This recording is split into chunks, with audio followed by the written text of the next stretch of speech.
Hello everyone, my name is Miles and welcome to another video. Today's video will be learning the electric bass, one of my favorite instruments other than the piano. But in today's lesson, we're going to be learning different exercises to get used to the feeling of the strings, to get used to the feeling of the fretboard, moving around the fretboard, fluidly, getting used to playing faster, and just understanding the techniques of fretting properly and plucking properly on the bass. So the first thing I want to teach is just the notes on the bass. If you pick up a bass, most likely you just don't know what the tuning is, and I'll just teach it right now. So the first string, the first string on the fretboard, the top string, the fattest string, the largest string, is the E string. The lowest string is the deepest, has the lowest frequency. The second string is the A string.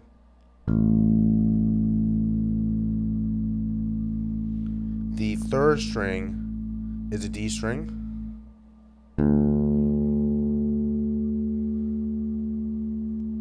And the last string, the fourth string, is a G string.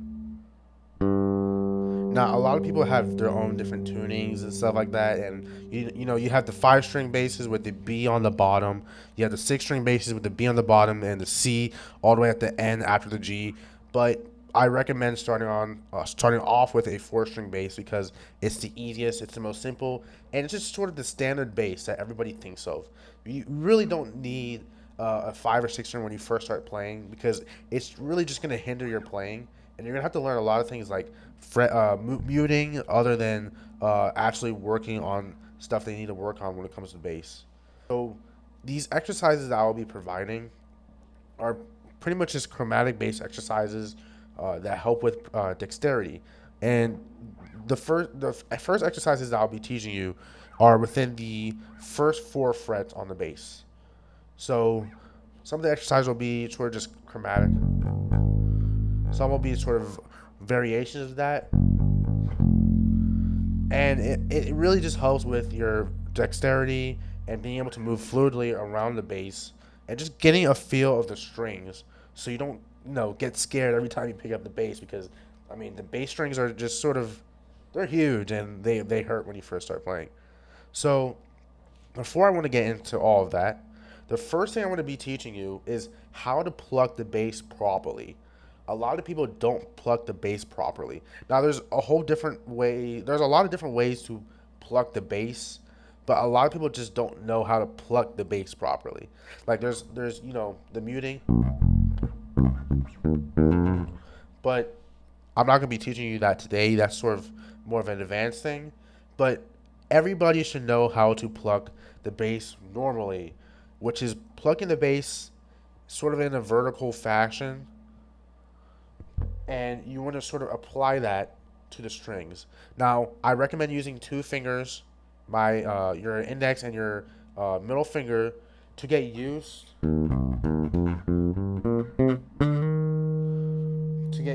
to plucking the bass because it really helps with playing fast bass lines, playing fast licks, or just playing bass lines in general.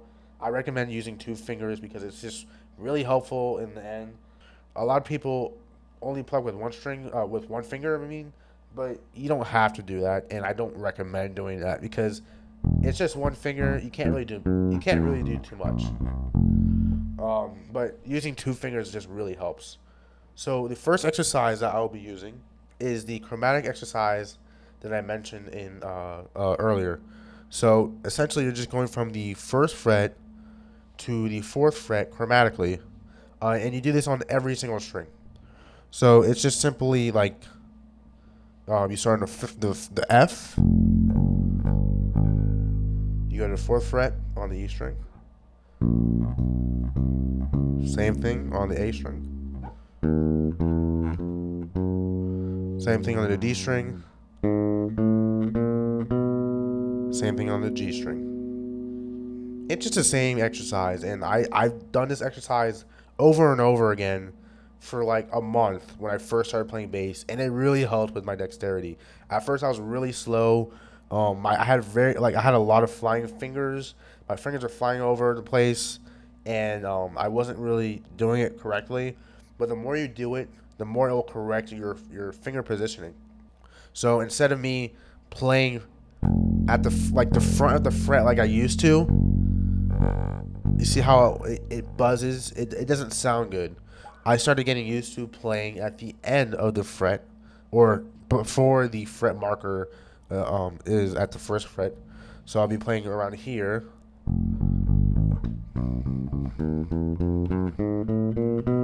And it really helps. It really helps. Like, just doing those exercises just really helps. The second exercise will be sort of a variation of that. So instead of starting on the first fret, you want to start on the second fret, and you're going to go up chromatically. And then after you're done with the fourth fret, you're going to go back to the first fret. So essentially, this exercise is.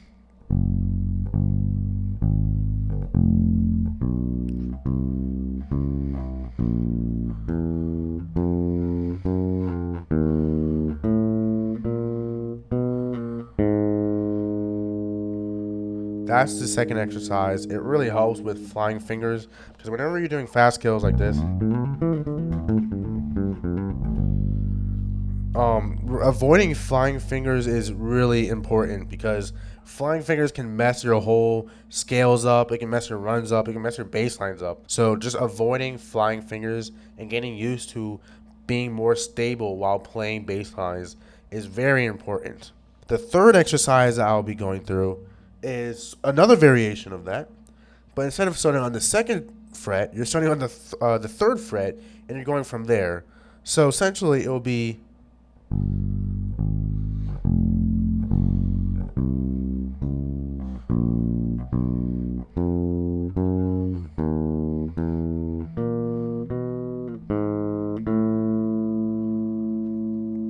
And again, do it over and over again. Start slow, using tempo, and get used to the exercises so you can get faster and faster over time, and you'll become more fluid on the bass. So those were those exercises that I really use to get fluid on the fretboard, especially with the solos and stuff I do on my other videos. That's it really comes from that. It just really helps me getting used to the feeling of the strings and the feeling of the fretboard, to get more in tune with playing fast bass lines, fast runs, and like just anything that you need to play on the bass. It just really helps. So thank you for watching this video. Please like, share, and subscribe so I can make more videos like this, so I can help the bass community out with learning new things, getting used to playing bass, and getting better at playing bass, because apparently everybody wants to play bass now. I see like a lot of people wanting to play bass now for some reason, but trust me, if you do these exercises, it will definitely help your dexterity and your fluidity on the bass. So thank you for watching. I'll make a new video soon. Bye.